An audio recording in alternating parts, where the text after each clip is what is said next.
अब हम कारक परिचय देखते हैं। कारक पहले बुक में देखेंगे क्या लिखा है। संस्कृत में संबोधन सहित 8 विभक्तियां होती हैं, अर्थात कारक होती हैं। उनके नाम और चिन्ह नीचे दिए गए हैं, जो अभी अपन बाद में देखेंगे। पहले कारक परिचय देखते हैं। कारक किसे कहते हैं, किस कारक अपादान क्या है, कर्ता क्या है, कर्म क्या है, तो इनके लिए पहले देखेंगे, उनकी परिभाषा देखेंगे। ठीक, उनमें नाम और चिन्ह नीचे दिए गए हैं, ये अभी अपन देखते हैं। और जो कोष्टक में बात लिखी है उसे भी ध्यान से देखें। षष्ठी को कारक नहीं माना जाता, और संबोधन है जो वो प्रथमा का ही भेद है, इसलिए यहाँ पे हमने 6 ही कारक लिखे हैं, क्योंकि 6 कारक होते हैं। कर्ता, कर्म, करण, संप्रदान, अपादान और अधिकरण, 6 ही कर्ता कारक होते हैं। षष्ठी को कारक माना नहीं जाता है, और जो संबोधन है वो प्रथमा का ही भेद है। तो देखते हैं कारक परिचय। पहले सर्वप्रथम कारक की परिभाषा। कारक कहते किसे हैं? कारक किसे कहते हैं? जिसका क्रिया से संबंध हो, जिसका क्रिया से संबंध होता है उसे कारक कहते हैं। जैसे षष्ठी विभक्ति है संबंध, उसका संबंध क्रिया से डायरेक्ट नहीं होता है। जैसे दशरथ के पुत्र ने रावण को मारा, तो राम ने रावण को मारा, लेकिन उसमें जो दशरथ है संबंध है दशरथ से, तो दशरथ का पुत्र है, तो उससे कोई क्रिया का संबंध नहीं होता। संबंध से जो संबंध छठी विभक्ति होती है, इसलिए उसे कारक नहीं मानते हैं। तो अपन देखते हैं कारक किसे कहते हैं। जिसका क्रिया से संबंध हो उसे कारक कहते हैं। कर्ता, कर्ता किसे कहते हैं? क्रिया का करने वाला, जो क्रिया को करता है। राम भोजन करता है, तो भोजन राम कर रहा है, राम के द्वारा क्रिया हो रही है, तो कर्ता कौन होता है? क्रिया का करने वाला या संपादक। क्रिया का करने वाला या संपादक कर्ता होता है। कर्म क्या होता है? कर्म, क्रिया का कर्म। क्रिया का कर्म क्या है? करना क्या चाहते हैं उसे कर्म कहते हैं। जो क्रिया का कर्म है उसे कर्म कहते हैं। करण तीसरा है। तीसरा कारक क्या है? करण।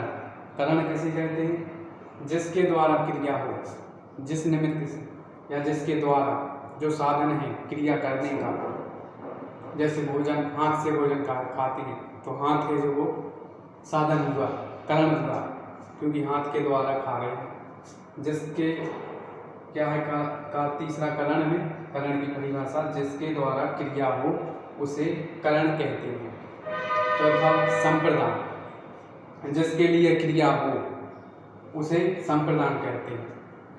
जैसे कि राजा ब्राह्मणों को धन देता है, ब्राह्मणों के लिए धन देता है, तो किसके लिए क्रिया हो रही है? ब्राह्मणों के लिए। तो जिसके लिए क्रिया हो वो संप्रदान होता है। जिसके लिए क्रिया हो उसे संप्रदान कहते हैं। 5वां कारक क्या है? अपादान, जिससे क्रिया दूर हो, जिससे क्रिया दूर हो उसे अपादान कहते हैं। जैसे वृक्ष से फल गिरते हैं, पत्ते गिरते हैं, वृक्षात् पत्राणि पतन्ति, वृक्ष से पत्ते गिरते हैं, तो पत्ते हैं जो वो दूर हो रहे हैं पेड़ से, तो दूर होने के अर्थ में क्या अपादान कारक होता है? तो वृक्ष में पंचमी विभक्ति लगती है अपादान, क्योंकि वृक्ष से पत्ते दूर हो रहे हैं, तो दूर होने के अर्थ में पंचमी विभक्ति आती है अपादान।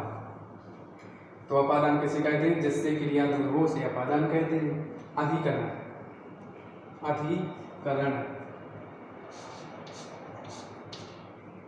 अधिकरण किसे कहते हैं? जिस स्थान पर क्रिया हो, क्रिया करने का जो स्थान, जो जिस स्थान पे क्रिया करते हैं, जो आधार है क्रिया करने का, उसे आधार को या स्थान को क्या कहते हैं? अधिकरण। तो ये कारकों का सामान्य सा परिचय था जो हमने देखा। इसके आगे जो विभक्ति और उनका कारकों का जो चिन्ह है, किसमें कौन सा चिन्ह देख करके कौन सी विभक्ति लगती है, तो वो देखते हैं।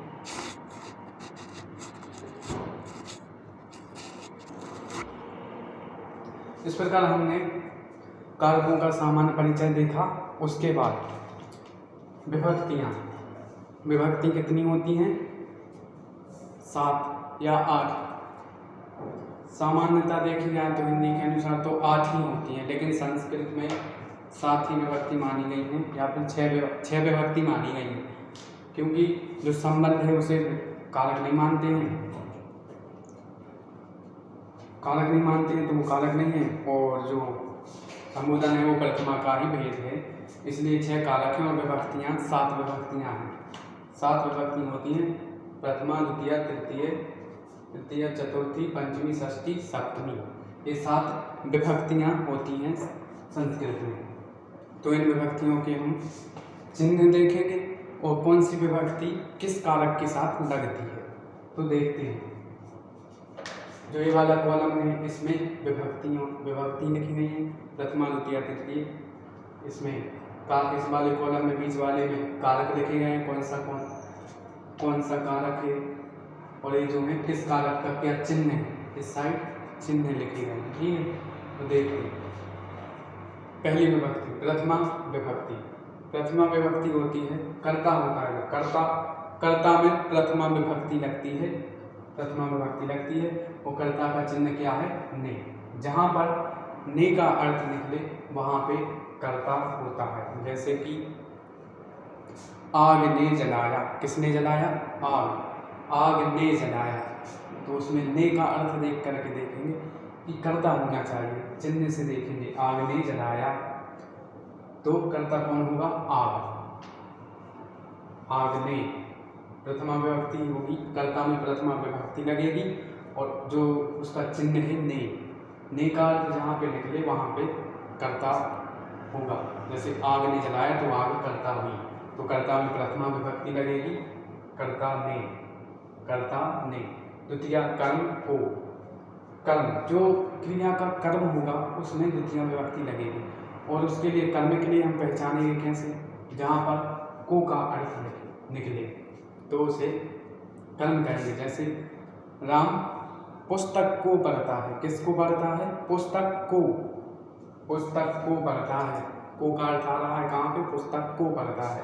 तो जो पुस्तक है वो क्या हुई, कर्म है, तो उसमें कौन सी विभक्ति लगेगी, द्वितीय।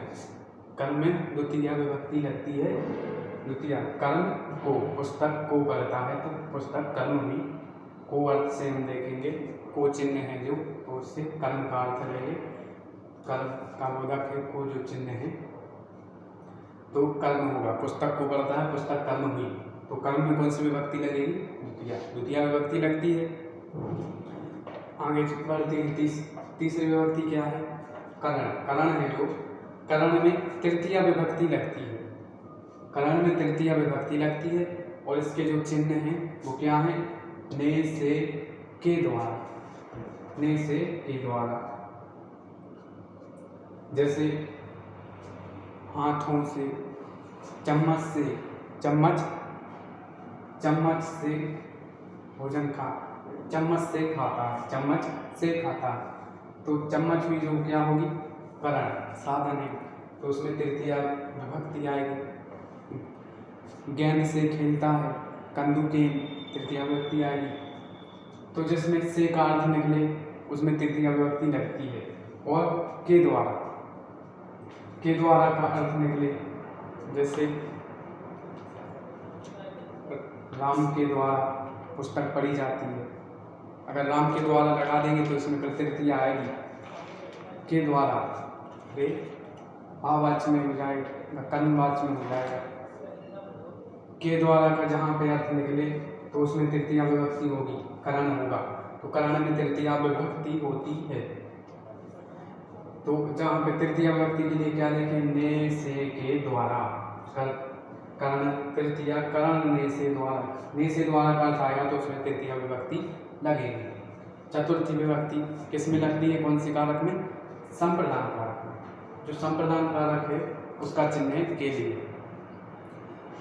संप्रदान कारक जो होता है उसमें चतुर्थी विभक्ति लगती है और उसका जो चिन्ह है वो है के लिए। जैसे ब्राह्मणों के लिए धन देता है, ब्राह्मणों के लिए गाय देता है, कौन, राजा। ब्राह्मणों के लिए देता है, लिए के अर्थ में कौन सी आ जाएगी, चतुर्थी। ब्राह्मण को धन देता है, तो देने के अर्थ में भी चतुर्थी आती है, मतलब के लिए जहाँ पे अर्थ निकले घर के लिए जाता है, गृहाय गच्छति, घर के लिए जाता है। विद्यालय के लिए जाता है, विद्यालय गच्छति। जहाँ पे के लिए का अर्थ आए वहाँ पे चतुर्थी विभक्ति होती, वहाँ पे के लिए का अर्थ जहाँ पे आए वहाँ पे संप्रदान कारक होता है। संप्रदान कारक में चतुर्थी विभक्ति होती है, तो के लिए संप्रदान कारक आएगा और संप्रदान में चतुर्थी विभक्ति होगी। तो संप्रदान का चिन्ह क्या होगा? के लिए, संप्रदान के लिए। पंचमी का विभक्ति कौन सी? अपादान। पांचवा कारक कौन सा है अपना? पांचवी विभक्ति कौन सी है? अपादान। अपादान में कौन सी विभक्ति लगती है? पंचमी विभक्ति लगती है अपादान में। और अपादान का चिन्ह क्या है? से अलग होने के अर्थ में। ये वाला से नहीं, इससे तो कार्य हो रहा था, इसके निमित्त से कार्य हो रहा था। ये वाला जो अपादान का से है ये अलग होने के अर्थ में, दूर होने के अर्थ में। जैसे पत्ते हैं जो वृक्ष से दूर ही तो हो रहे हैं, गिर रहे हैं। अगर छत पे से गिर रही कोई तो उसमें भी पंचमी विभक्ति आएगी। जैसे पत्ते हैं तो वृक्ष से गिर रहे हैं, पर वृक्ष से दूर हो रहे हैं, इसलिए उसमें पंचमी विभक्ति आएगी। वृक्षात पत्रम,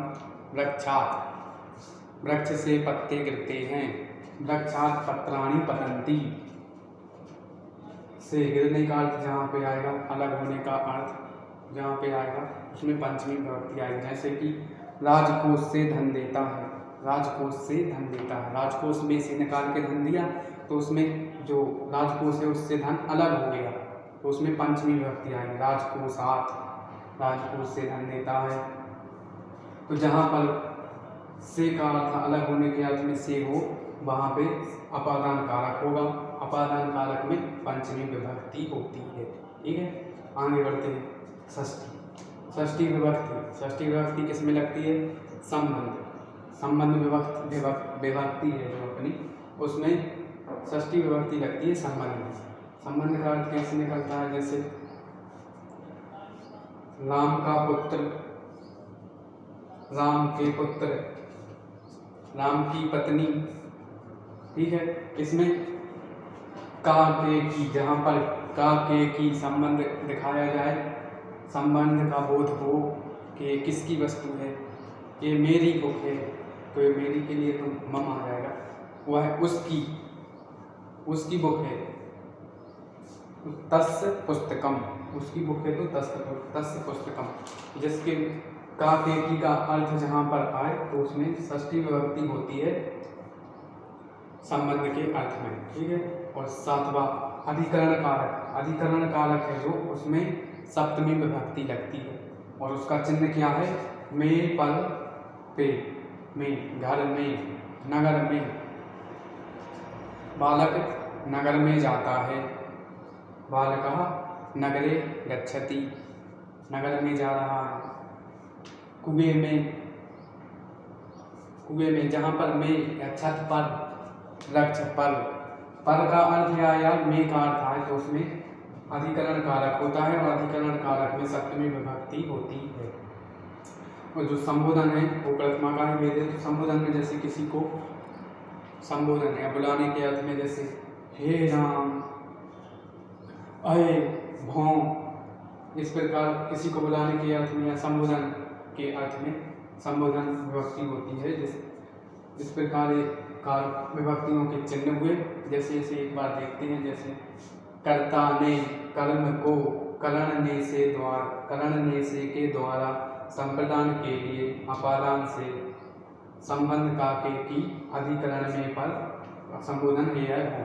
कर्ता ने कर्म को करणने से द्वारा संप्रदान के लिए अपादान से संबंध का के की अधिकरण में पल पे संबोधन है भौ। इस प्रकार एक कारकों के चिन्ह है।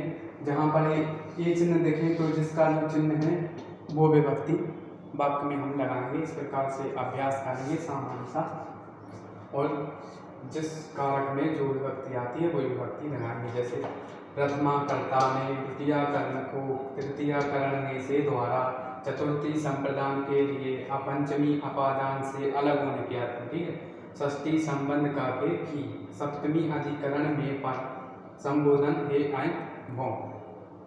इस प्रकार ये अपने कारकों का सामान्य सा परिचय होगा।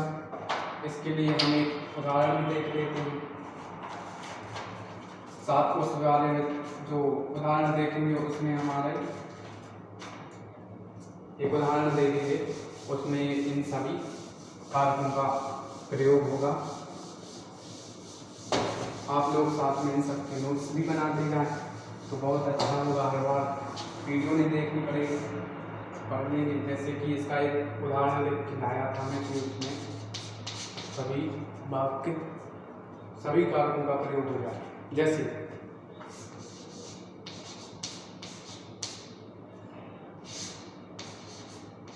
प्रयाग में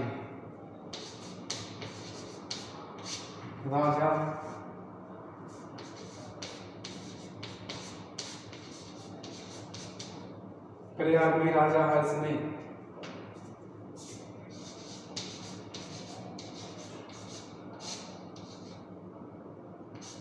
अपने हाथों से ब्राह्मण को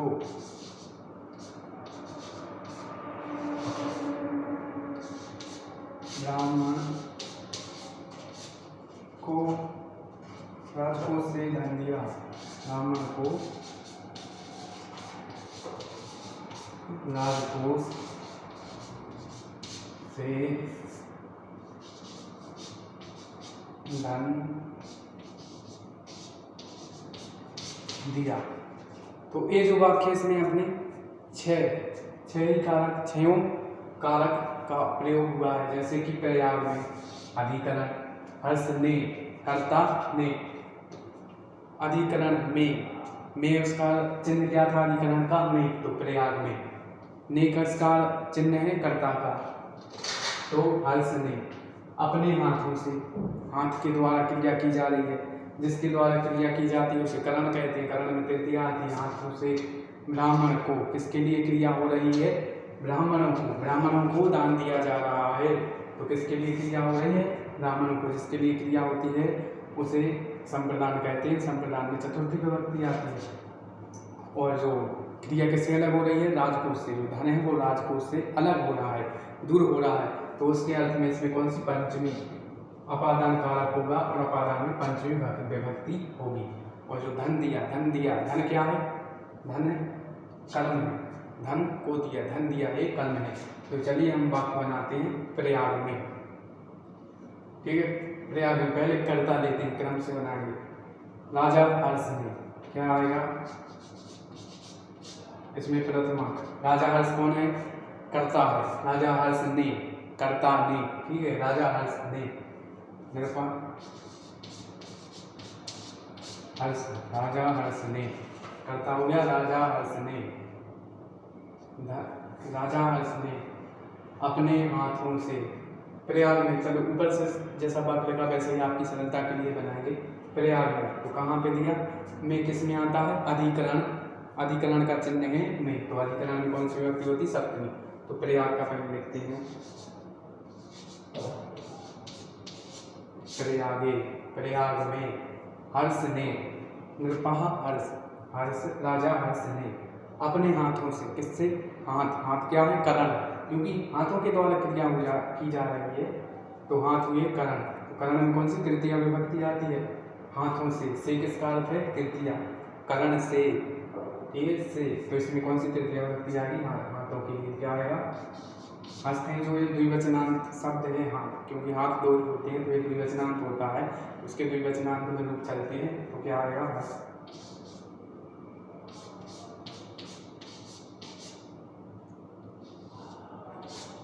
हस्तव, हाथों,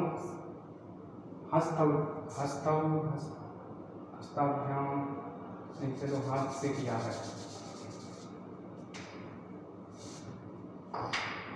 नृपः हर्ष ने हाथों से दिया, ठीक है, क्या हाथ से दिया है।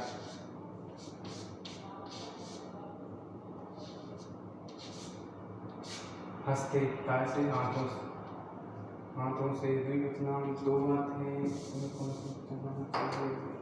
हाथ से, चलो ठीक, हाथ से हस्तेन। प्रयाग में निर्वाहस ने, राजा ने, कर्ता ने, से के अर्थ में तृतीय विभक्ति, हस्तेन हाथ से। प्रयाग में राजा हर्ष ने हाथ से ब्राह्मण को क्रिया की जा रही है, तो ये संप्रदान है। संप्रदान में चतुर्थी विभक्ति आएगी तो क्या होगा, ब्राह्मण आए, चतुर्थी विभक्ति लगेगी ब्राह्मण में।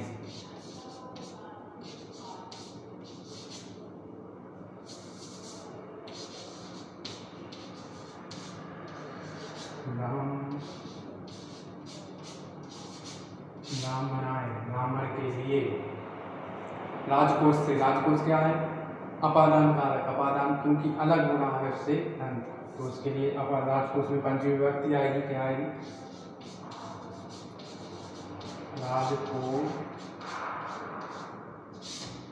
राजकोषात, राजकोष से क्या दिया, धन दिया, तो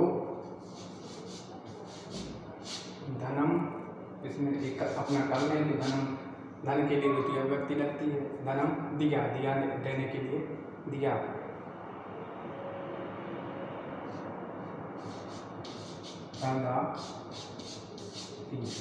देता है, ददाति धन दिया। प्रयाग में राजा हर्ष ने हाथ से ब्राह्मण को राजकोष से धन दिया। इस प्रकार इसमें ये जो हुआ एक अधिकरण निर्पा एक कर्ता हो गया, कर्ता हर्ष ने हाथों से, करण हो गया, ये करण, ब्राह्मण को संप्रदान हो गया, राजकोष से, अपादान धनम, ये अपना कर्म हो गया, कर्म ददाती है क्रिया हो गई, ठीक है। अधिकरण, कर्ता, करण, संप्रदान, अपादान, कर्म। इस प्रकार इस वाक्य में अपने जो थे छह ही कारक आ गए। इसके बाद जो अपना अभ्यास है उसमें आगे बढ़ते हैं। आगे क्या दिया है,